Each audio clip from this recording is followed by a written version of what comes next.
नमस्कार मित्रांनो, एड लागलं प्रेमाचं या मालिकेच्या आजच्या भागामध्ये खूपच धमाकेदार असा ट्विस्ट आपल्याला बघायला मिळणार आहे. कारण इंद्रायणीच्या घरी पोचताच बंद खोलीत असणाऱ्या गार्गीचं भयानक सत्य मिसफायर समोर आलेलं आपल्याला बघायला मिळणार आहे. तर इकडे आता मंजिरी समोर गुंड उभे असतात, त्यांच्या हातात हत्यारही असतात. मंजिरी घाबरते. अरे बापरे, ही गुंड कोण आहेत आणि ही माझा पाठलाग का करतायत आणि मला का अडवतायत, असे असंख्य प्रश्न मंजिरीसमोर उभे असतात. मंजिरी घाबरून जाते. पांडुरंगा, आता तूच माझी मदत कर, तूच काहीतरी कर रे बाबा. एका संकटातनं तर मी वाचले, पण या गुंडांच्या तावडीतनं मी कसं वाचू स्वतःला? मी काय करू पांडुरंगा? तर आता इथे विठुरायाने आपल्या भक्ताची मदत केलेली असते. अचानक एक रिक्षा येते आणि मंजिरी समोर येऊन उभी राहते. आता ते गुंड मंजिरीकडे बघत असतात.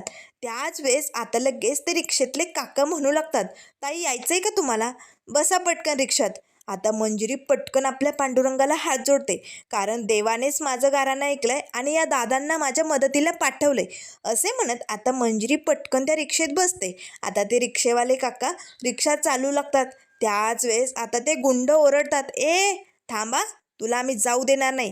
ते गुंड पटकन आपल्या गाड्या सुरू करतात आणि लगेच मंजिरी आणि त्या रिक्षेवाल्या काकांचा पाठलाग करू लागतात. मंजिरी खूपच घाबरलेली असते. तेव्हा लगेच ती त्या काकांना म्हणू लागते, जरा जोरात चला ना प्लीज, ती लोक आपल्या मागं लागली, तो चला की काका पटकन. त्यावर लगेच आता ते रिक्षावाले काका म्हणू लागतात, अहो ताई, पण तुम्ही कशाला घाबरताय? हा राघव आहे की. अहो या राघवची रिक्षा म्हणजे तुफान आहे, तुफान. नुसती भनाभन पळतच असते. तुम्ही काळजी करू नका, ते लोक आपल्यापर्यंत नाही पोचणार. चला, मी तुम्हाला बरोबर तुमच्या ठिकाणावरती पोचवतो. ते म्हणताच आता मंजिरी पाठीमागे वळून बघते, तर ते गुंड अगदी रिक्षेच्या जवळपास आलेले असतात. आता ते जोरजोरात रिक्षेला त्या चाकूने हत्याराने वार करण्याचा प्रयत्न करत असतात. मंजिरी आणखीनच घाबरते. अहो काका, जरा प्लीज जोरात चला ना, हे लोक जवळ आले तो. त्यावर लगेच ते काका विचारू लागतात, ताई, अहो पण हे गुंड तुमचा पाठलाग का करतायत? मला वाटलं की छेडछाड करत असतील म्हणून तुमच्यासमोर उभे होते, म्हणून मी तुमच्या मदतीला धावून आलो. पण ते तर तुमचा पाठपुरावा सोडतच नाहीये. नेमकं भानगड काय? ही गुंड का मागं लागलीत? त्यावर लगेच मंजिरी म्हणू लागते, कळत नाहीये कोण हे करतंय. मुद्दामून तर कोणी माझ्या पाठीमागे ही गुंड पाठवली तर नसतील ना? त्यावर लगेच आता मंजिरी म्हणू लागते, हो नक्कीच तिनेच हे काम केले. आता मंजिरीला लगेच इंद्रायणीचं बोलणं आठवतं. लगेच निघायचं, हे नाशिक सोडून लगेच पंढरपूरला जायचं. कारण तुम्हाला ना इथे राहता येणार आहे, ना मी राहू देणार आहे. मला जे हवं तेच मी करणार. आता हे इंद्रायणीचं बोलणं आठवताच मंजिरी स्वतःशीच बडबड करू लागते. तिचंच काम असणार आहे, तिनेच केलंय. मला या नाशिकमधनं बाहेर काढायचंय ना तिला, माझ्या रायापासनं दूर करायचंय ना, म्हणून हे समज करते ना ती. पण मी पण माघार घेणार नाही, असं आता मंजिरीने ठरवलेलं असतं. तर इकडे आता राया रस्त्याने पायी चाललेला असतो. रात्रीची वेळ असते. रायाला मात्र आपल्या मिसफायरची आठवण येत असते. तेव्हा तो आता स्वतःशीच एकटाच मनाशी बडबड करू लागतो, मिसफायर, मला माफ कर ग. या तुझ्या रायाला माफ करशील ना तू? हा राया तुला न सांगता तुला असा सोडून निघून आला. खरं तर मी तुझ्याबरोबर 7 जन्म राहण्याचं वचन घेतलंय. पण काय करणार मिसफायर, मला यावं लागलं ग. पण मिसफायर, माझं मन मला सांगतंय तू या नाशिकमध्ये आली, आणि तू या जर नाशिकमध्ये आली असेल ना, तर तू तुझ्या या रायाला नक्की भेटणार. विठुराया आपल्या दोघांची भेट नक्की घडून देणार. आणि मिसफायर, तू जर या नाशिकमध्ये असेल आणि तुझ्यावरती जर कुठलं संकट आलं ना, तर एकदा फक्त मनापासून या रायाला आवाज दे. बघ, हा राया नकळत येऊन तुझी मदत करून निघून जाईल. असे मनाशीच आता राया एकटा बडबड करत असतो. त्याच वेळेस आता लगेच ते गुंड मात्र अगदी रिक्षेवरती हल्ला करायला बघत असतात. मंजिरी खूपच घाबरून गेलेली असते. तेव्हा ते काका म्हणू लागतात, ताई काळजी करू नका, अहो राघवची रिक्षा म्हणजे तुफान, आणि आता मी तुम्हाला सुरक्षित जागेवरती पोहोचवणार. काळजी करू नका ताई, हे नाशिक आहे, प्रभू श्रीरामचंद्रांचं नाशिक. अहो इथे या पावनभूमीत तुमची मदत मी करणार, आणि हे गुंड तुम्हाला काय बी करू शकत नाही, नका टेन्शन घेऊ. त्यावर लगेच आता मंजिरी म्हणू लागते, हो ना, या नाशिकमध्ये तुमच्यासारखी काही चांगली लोक आहेत हो, त्यामुळे तर मग खरं तर आज मी इथे राहू शकते. नाहीतर माझं इथे राहणं तर त्या इंद्रायणीने कठीण केलं होतं. हे सगळं तिनेच केलं असणार आहे, मी सांगते ना. नाहीतर त्या बॉसने तर केलं नसेल ना. तो बॉसही एक नंबरचा नीच माणूस होता. कदाचित ही गुंड त्याची तर नसतील ना. याचे विचार आता मंजिरीच्या मनात चालू असतात. त्याच वेळेस आता लगेच ते काका म्हणू लागतात, ताई पण तुम्ही नीट चौकशी करा, ही गुंड तुमच्या मागे कोणी पाठवली, तुमच्या जीवावरती कोणी हल्ला करण्याचा प्रयत्न करतं की काय, याची कसून चौकशी करा. कसं आहे ना, आजकालच्या लोकांचा काही भरोसा नाही. त्यावर मंजिरी म्हणू लागते, हो ना दादा, बघा ना आता, ही असले लोक ना समाजात आहे ना, म्हणूनच इतरांना त्रास होत असतो. मी या नाशिकमध्ये माझ्या नवऱ्याला शोधायला आले हो, माझ्या रायाला. तेव्हा लगेच ते काका म्हणू लागतात, हो का, तुमचा नवरा हरवलाय का? त्यावर मंजिरी म्हणू लागते, नाही हो, कोणीतरी त्याला किडनॅप करून इकडे घेऊन आलंय. मला माझ्या रायाला शोधायचंय, म्हणून मी या नाशिकमध्ये आले आणि म्हणूनच मला ह्या असला त्रास सहन करावा लागतोय.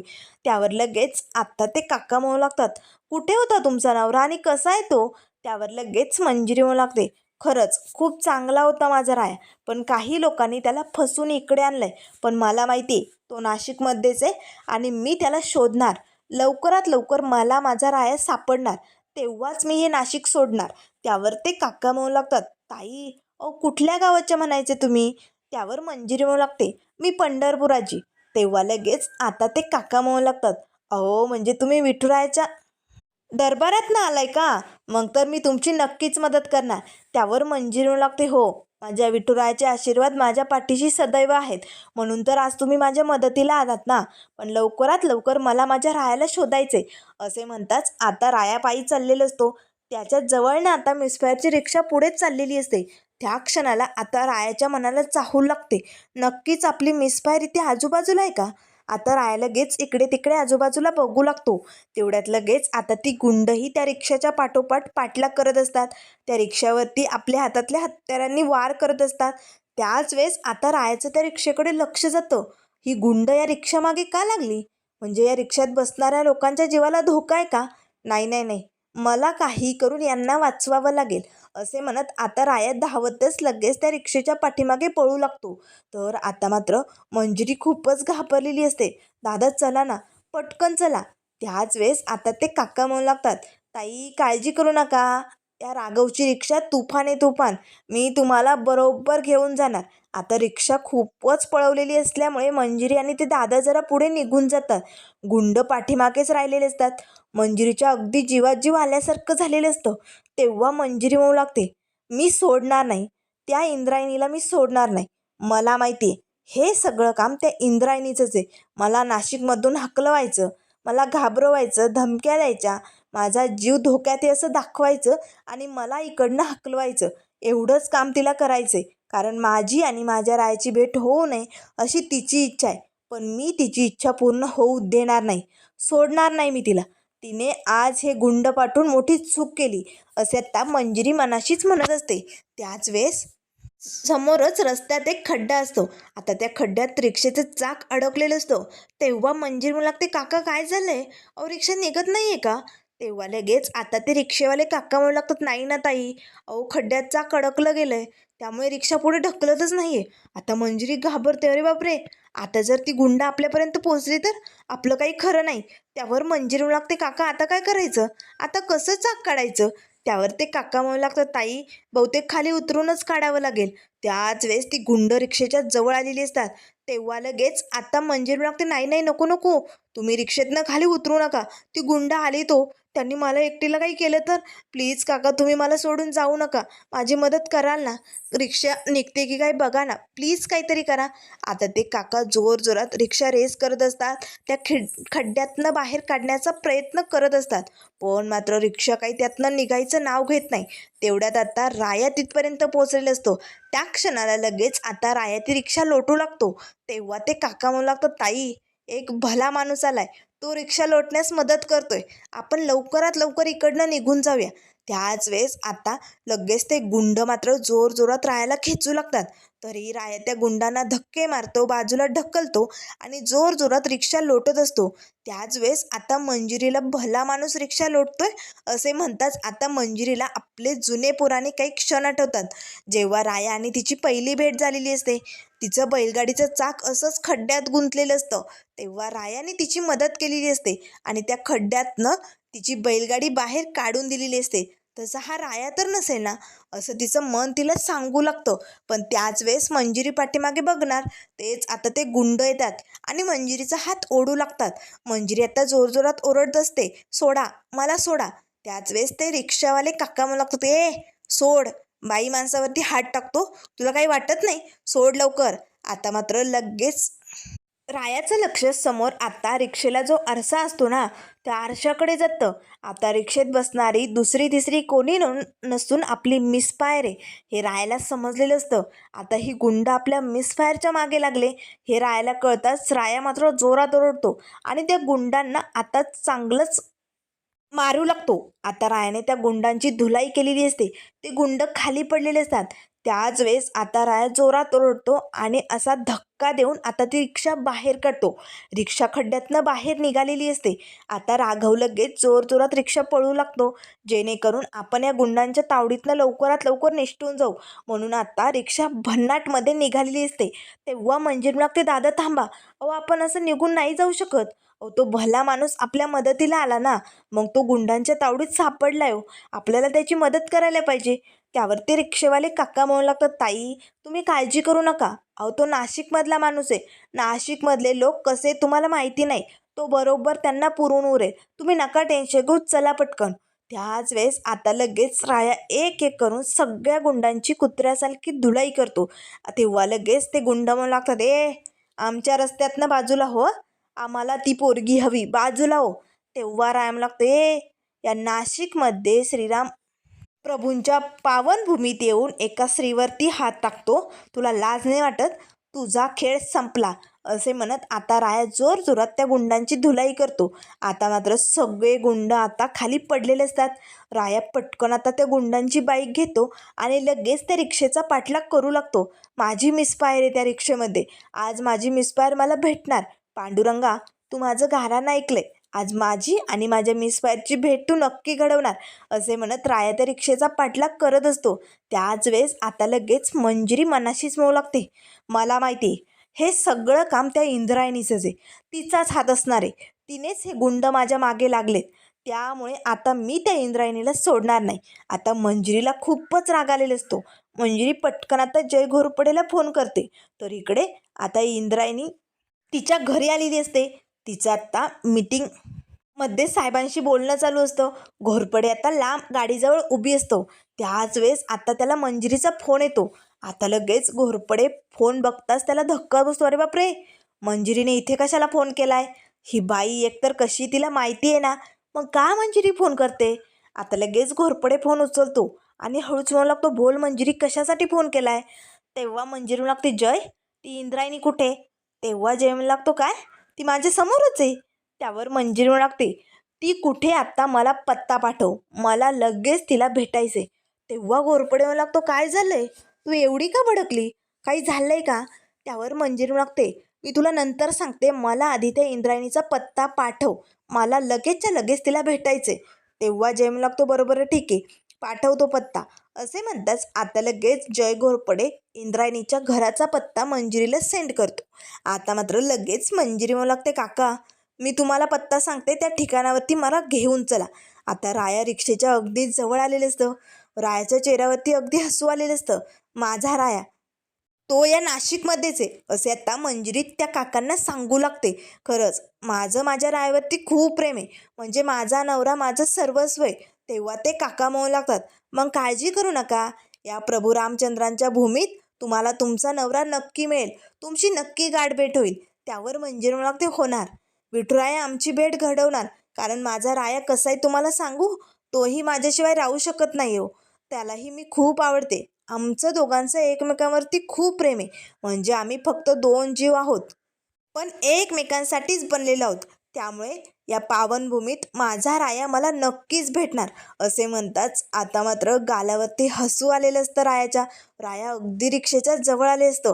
आता मी माझ्या मिसफायरला भेटणार, आता मला माझ्या मिसफायरला भेटण्यापासून कोणी थांबू शकत नाही, असे म्हणताच आता राया खूपच खुश झालेलं असतो. पण त्याच वेळेस आता मंजिरीची रिक्षा मात्र इंद्रायणीच्या घरासमोर आलेली असते. आता मात्र रायाला धक्का बसतो, मिसफायर इंद्रायणी मॅडमच्या घरी.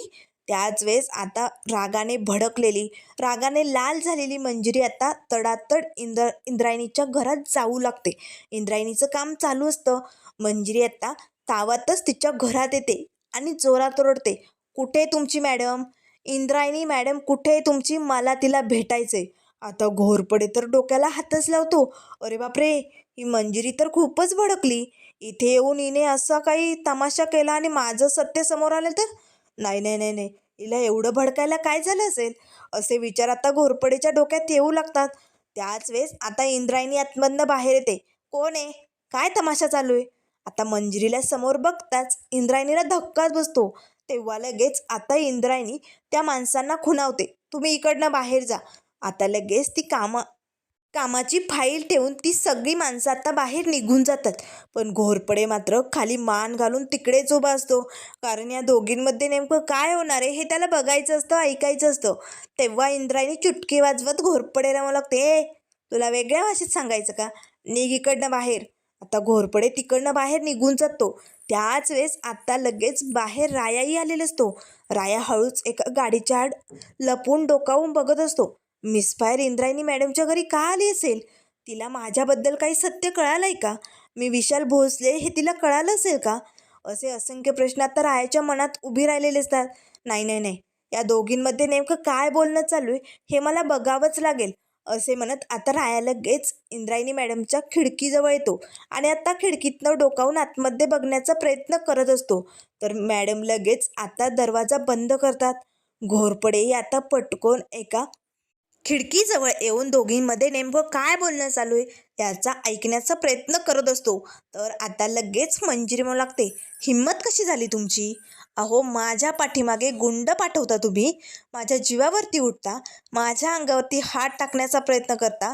अहो, अशी गुंड तुम्ही पाठवूच कशी शकता? एक स्त्री आहे ना तुम्ही, मग एका स्त्रीवरती अशी वेळ तुम्ही येऊच कशी देऊ शकता? त्यावर लगेच आता इंद्रायणी म्हणू लागते, वेळ लागले का तुला? मी अशी कुठलीही गुंड पाठवलेली नाही आहे. आणि मंजिरी, तू विसरते, मी पण एक स्त्री आहे. मी कशाला कुठली गुंड तुझ्या मागावर पाठवू? त्यावर मंजिरी म्हणू लागते, हो बरोबर आहे ना, तुम्ही पण एक स्त्री आहात, पण तशी भावना नाही आहे ना तुमच्या मनात. माझ्या जीवावरती उठलाय ना, म्हणून हे सगळं करताय ना. हे बघा, तुम्ही हे सगळं करून मोठी चूक केली आहे. त्यावर लगेच आता राया मात्र खिडकीतनं मिसफायरकडे बघत असतो. आता घोरपडे खिडकीतनं डोकावून ऐकत असतो. त्याच वेळेस इंद्रायणी मला लागते, मंजिरी, तू समजते तसं मी काही केलेलं नाहीये. या गुंडांच्या मागे माझा हात नाहीये. मी असं काहीही केलेलं नाहीये. चल निघ इकडनं. आणि तुला माझा पत्ता दिलाच कोणी? त्याच वेळेस आता मंजिरी म्हणू लागते, दिलाच कोणी म्हणजे तुम्हीच माझ्यापर्यंत पोचू शकता का? मी पण तुमच्यापर्यंत पोचू शकते, एवढी हिंमत आहे माझ्यात. आणि आता लवकरच मी माझ्या रायापर्यंतही पोचणार आहे. त्यावर लगेच इंद्रायणी म्हणू लागते, मंजिरी, तुला सांगितलेलं कळत नाही का? अगं, तुझा राया मेला आहे. त्याच वेळेस आता राया आपल्या मिसफायरकडे बघू लागतो. तेव्हा मंजिरी लागते, माझा राया जिवंत आहे आणि या नाशिकमध्येच आहे.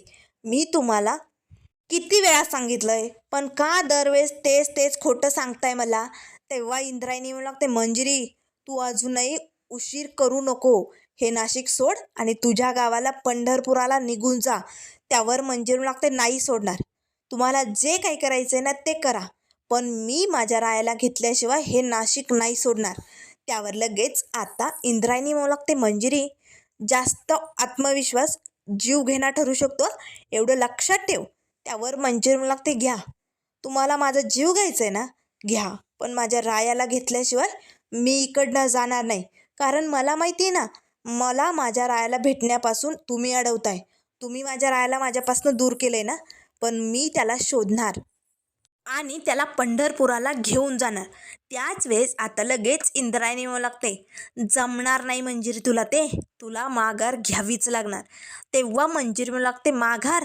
आणि ही मंजिरी कधीच माघार घेऊ शकत नाही. मी तुम्हाला चॅलेंज देते, तुम्ही जिंकताय का मी जिंकते, बघूच. तुम्ही ही तुमची मग्रुरीत ताकद लावण्याचा खूप प्रयत्न करा. जेवढी तुम्हाला ही तुमची ताकद लावायची ना, तेवढी लावा. बघूया आपण, तुमची ताकद जिंकते का माझं हे वेडं प्रेम जिंकतंय. माझं प्रेम मी जिंकवणार आणि माझ्या रायाला मी घेऊन जाणार. बघा, शब्द देते, असे म्हणत आता तावातच मंजिरी तिकडनं निघालेली असते. त्याच वेळेस मंजिरी थबकते. मंजिरीचं लक्ष आता इंद्रायणीच्या घरात एक रूम असते. आता त्या रूमला कुलूप लावलेलं असतं. त्या मंजिरीचं लक्ष आता त्या कुलपाकडे जातं. घरात असं कोणी खोलीला कुलूप लावतं का? या खोलीत नेमकं काय असेल? अशा घरातल्या खोलीला कुलूप का लावलंय या इंद्रायणीने नेमकं या खोलीत कुणाला लपवलंय असे प्रश्न आता मंजिरीसमोर उभे राहिलेले असतात. मंजिरी आता त्या खोलीकडे एकटक बघू लागते. त्याच वेळेस आता इंद्रायणी जरा घाबरल्यासारखी वाटते. नक्कीच त्या खोलीत काहीतरी दडवलंय असं तिच्या चेहऱ्याकडे बघून मंजिरीला लगेच लक्षात येतं. त्याच वेळेस आता इकडे राया मनाशीच म्हणू लागतो, मिस फायर, नाही मिस फायर, तू त्या रूमकडे जाऊ नको. त्या रूममध्ये माझं पूर्वी काळीचं खूप मोठं सत्य, गार्गी गार्गी हे सत्य जर तुला कळालं तर मिस फायर तू तुटून जाशील आणि मला माझ्या भूतकाळाच्या गार्गीपर्यंत तुला पोचू द्यायचं नाही आहे मंजिरी, असे आता राया मनाशीच म्हणू लागतो. मिस फायर त्या खोलीतनं बाहेर पडलेली असते, पण त्या खोलीत नेमकं काय आहे, त्या बंद खोलीत हिने काय लपवलंय ते आता मंजिरी शोधून काढणारच. तर इकडे मित्रांनो पुढील भागामध्ये आपल्याला बघायला मिळेल राया आता मिसफायरचा पाठलाग करत आता या चाळीपर्यंत पोचलेले असतो. आता मिसफायरच्या रूमजवळ राया येताच मंजिरी धावतच येते आणि रायाला घट्ट मिठी मारते. चाळीतले सगळे लोक जमा झालेले असतात. आता रायाच्या डोळ्यात पाणी आलेलं असतं. रायाही आपल्या मिसफायरला मिठी मारतो, रडत असतो. तेव्हा मंजिरी लागते, राया अरे कुठे गेला होता तू, मी तुझ्याशिवाय नाही राहू शकत. अरे जसं आपला पांडुरंग रुक्मिणीशिवाय नाही राहू शकत, श्रीराम प्रभू आपल्या सीतामाईशिवाय राहू शकत नाही, तसं राया मीही तुझ्याशिवाय नाही राहू शकत रे. मला तुझ्याशिवाय हे जगणं मुश्किल झाले राया, मला तू हवाय राया. असे म्हणत आता मंजिरी आणि राया दोघेही अगदी एकमेकांना घट्ट मिठी मारतात. शशिकला या सगळ्यांना खूप आनंद झालेला असतो. तर खरंच आता राया मिसफायरला आपलं सगळं सत्य सांगणार का, पुढे काय होणार हे आपल्याला लवकरच बघायला मिळेल. त्यामुळे मित्रांनो अशाच मालिकेंच्या अपडेट पाहण्यासाठी चॅनलला लाईक करा, सबस्क्राईब करा. व्हिडिओ पाहिल्याबद्दल धन्यवाद.